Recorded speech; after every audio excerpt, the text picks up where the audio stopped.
So, Jesus said, "Enter by the narrow gate. For wide is the gate, and broad is the way that leads to destruction. And there are many who go in by it. Because narrow is the gate, and difficult is the way which leads to life. And there are few who find it."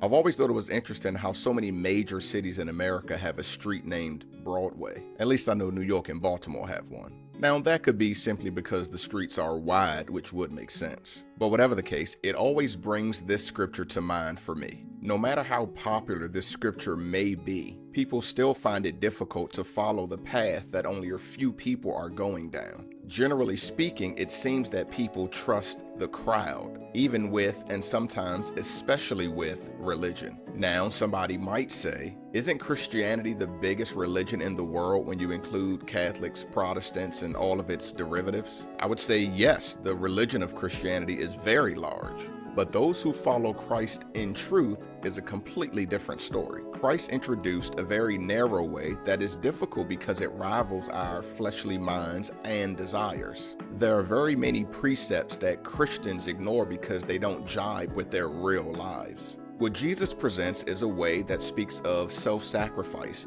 and dedication to a kingdom that you can't see with the physical eye. The broad way, whether religious or irreligious, is one that usually appeals to things we can fathom and comprehend fully in our minds. It's the easy way, and when so many are following in that way, it becomes nearly impossible to convince the individual that it's the wrong way. This was a monumental warning from Christ, yet something comforting to those who find themselves outcasted by the world and the religious.